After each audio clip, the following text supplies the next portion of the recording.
तभी विराट गुस्से में वहाँ से उठता है। अरे क्या हुआ, कहाँ जा रहे हैं? मैंने तुमसे कहा था और भूतिया कहानी नहीं, पर तुम लोगों को मेरी बात ही नहीं सुननी है न। अरे भाई, क्या तुम कहानी तो है तो इतना क्यों गुस्सा हो रहा है? आज आ बैठ इधर मेरी गोद में। ओके बैठ, तुझे डर नहीं लगेगा? तुम्हें यह सब मजाक लग रहा है ना? जब ऐसा कुछ तुम्हारे साथ होगा तब शायद तुम लोग हकीकत से रूबरू होगे। मतलब कहानी सुनानी है ना तुम्हें? सुनो, मैं सुनाता हूँ तुम्हें एक और कहानी। राहुल नाम का एक लड़का था। उसे भूतों के बारे में जानने का बड़ा शौक था। वह हमेशा भूतों और चुड़ैलों की कहानियाँ पढ़ता रहता था। वह जानना चाहता था कि भूत होते भी हैं या फिर नहीं। यह सब एक मनगढ़ंत कहानी है। लोग एक डर का माहौल बनाने के लिए ही ऐसा कहते हैं कि चुड़ैल होती हैं या वह यही सब सोचता रहता था। इस बात का पता लगाने के लिए उसने एक तरकीब निकाली। उसने अपने दोस्त से कहा, आज रात हम दोनों पास के कब्रिस्तान चलेंगे और पूरी रात वहाँ जाके पता करेंगे कि चुड़ैल होती हैं या नहीं। उसका दोस्त उसके साथ चलने के लिए तैयार हो गया, पर कब्रिस्तान के अंदर जाने से मना कर दिया। राहुल राजी हो गया। जैसे ही रात हुई दोनों दोस्त कब्रिस्तान पहुंच गए। राहुल अंदर चला गया और राहुल का दोस्त उसी कब्रिस्तान के बाहर इंतजार करने लगा। कुछ घंटे बीत जाने के बाद राहुल के दोस्त ने राहुल को कॉल किया और उससे पूछा, भाई क्या हुआ, चुड़ैल दिखी? राहुल ने जवाब दिया, नहीं। इस पर उसके दोस्त ने राहुल को बोला, तू बाहर आ जा, घर चलते हैं हम लोग, मुझे बहुत नींद आ रही है। पर राहुल ने अपने दोस्त से कहा, तुझे नींद आ रही है तो बाहर ही सो जा, आज मुझे पूरी रात ही रुकना पड़ेगा। तभी मैं रुकूंगा। मुझे आज पता करना ही है कि चुड़ैल होती है या नहीं, और जैसे ही उसे चुड़ैल दिखाई देगी भाई भाग के तेरे पास आ जाऊंगा। इसके बाद राहुल का दोस्त कब्रिस्तान के बाहर ही सो गया और राहुल अंदर चुड़ैल का इंतजार करने लगा। काफ़ी समय चुड़ैल का इंतजार करने के बाद राहुल को नींद आने लगी और राहुल वहीं सो गया।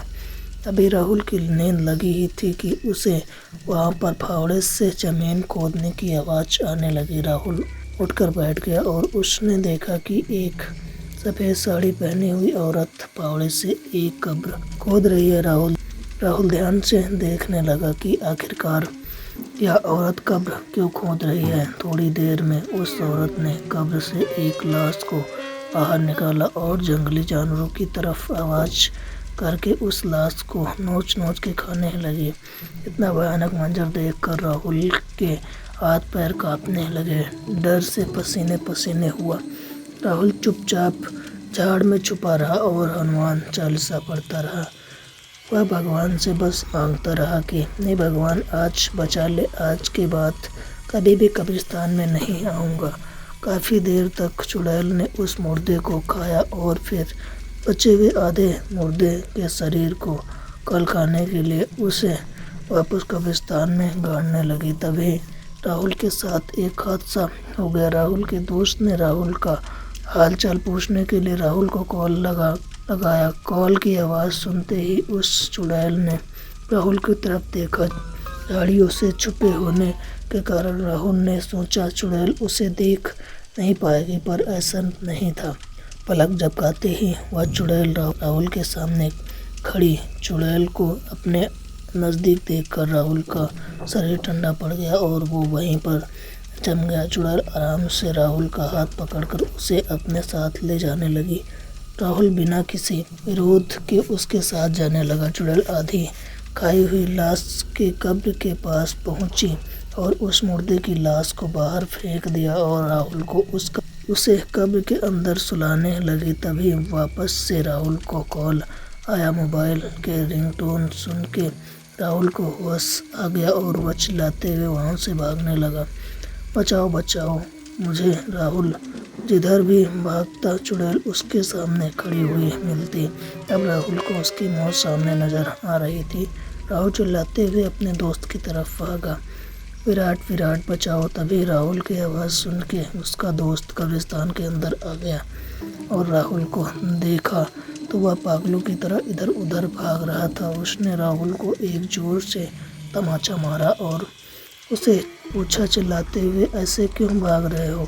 मैं यहीं तेरे पास में ही तो हूँ। राहुल ने अपने दोस्त को बताया, यह सच में चुड़ैल है। इतना सुनते ही राहुल के दोस्त ने राहुल का हाथ पकड़ा और दोनों कब्रिस्तान से बाहर भाग गए, सीधा अपने घर गए। राहुल ने घर पहुंच के सारी घटना अपने दोस्त को बताई और उसके बाद वह दोनों कभी भी उस कब्रिस्तान के पास भी नहीं गए। सच बात तो हमें डराने के लिए बताए बातें बना रहा है।